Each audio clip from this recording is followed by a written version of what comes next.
you were like, yeah, like the brain can literally be like injured, and then with the help of psychedelics you can come in and like do some internal like fixer upper and like fix the injury and like let the injury heal. I remember you're on the right path. You're on the right path. So like I said, when I talk about the whole the anxiety and depression can stem from a certain part in someone's life, is that brain thing. It's just that brain thing. The brain is, when people are having anxiety and they're having depression, it's those synapses and stuff, firing in their brain, telling them to have these emotions and tell these things to come out. And where mushrooms come in is, first off, I should actually backtrack. When you're doing them to actually get something quote unquote, fixed or to help you, you have to most likely do it with a therapist. It's called psychotherapy, where basically when you ingest them, typically it's around 5 grams, which is in the mushroom world a heroic dose. But that's typically where you see like the results come in. You have to take that much to actually do that. I know.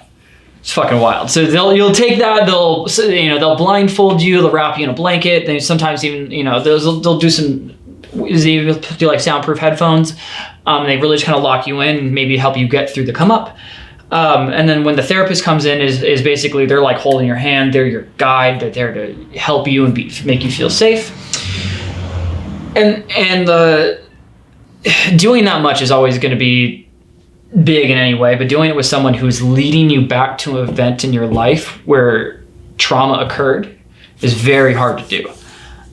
So it's not for the faint of heart, but it can truly help people. So when you're on these, the therapist is taking you back to that event in your life, whatever it was, that is could be, causing all this or be a big root of, the pain. And where the psilocybin comes in is it makes that part of the brain where that area is affected start firing much more.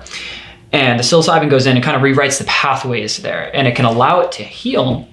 And so basically people have this domino effect going forward of all these positive things that happen.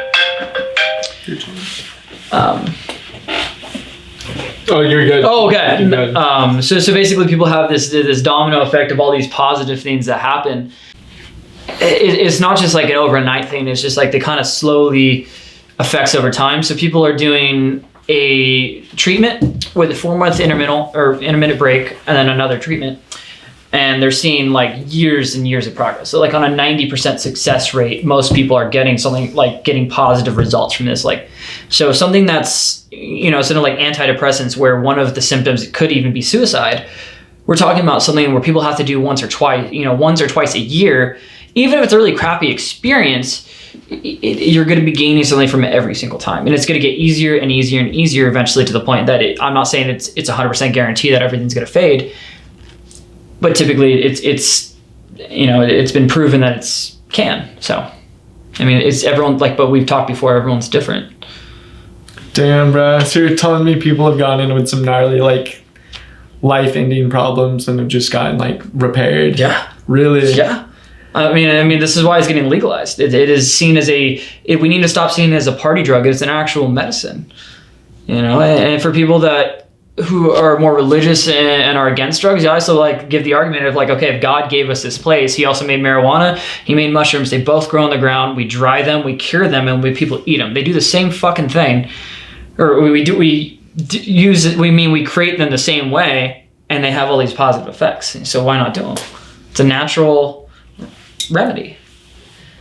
And what also makes me think is there's millions of different species of mushrooms on Earth. How do we not know that one of them doesn't cure cancer or cure something else? We don't know because we've been seeing as mushrooms as a nasty fucking thing you kick out of the ground. Yeah, we don't know what they all do. Dude, I hate mushrooms. Not the drug, but the taste. If I see them growing in a yard, dude, I'd fucking chop them down. You're like, what alien nutted in my yard and grew?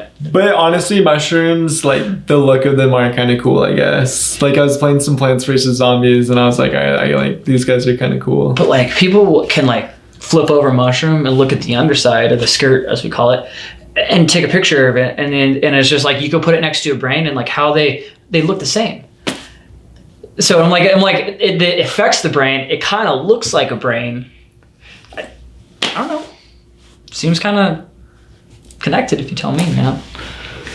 Yeah. I mean, do you think there are other types of mushrooms out there that people eat that are gnarlier than like the drug mushrooms that everyone knows? Most mushrooms, the most common species that everyone eats is called golden teachers. That's most people are going to trip on golden teachers for the first time. If you don't, I'm sorry. There's some other ones like albino penis envy is a species of mushroom, very strong. There's lion's mane. It's kind of sad. There's a couple more that are at least that have psychedelic effects. I mean, I think there's like, oh man, I should look this up. Dozens. I know. I think there's only like 8 or 10 psychedelic mushrooms that we know of out of like the millions that are out there. I mean, we only know a handful of what they actually do. I mean, a lot of them are poisonous. Not everyone's gonna actually like, see if it's gonna work. But yeah, dude, mushrooms are a crazy thing. Not something to be taken lightly. I mean, you can get slapped in the face. All those different species or breeds you're naming, do they all do different things? Yes and no. For example, like albino penis envy, that one comes in waves. So it's just like you'll like get hit really hard and you'll kind of get like sent into a trip, and then you'll come back and you'll feel normal for like 20 minutes, and you'll be sitting back down and like feeling like everything's fine, and it comes back and hits you again.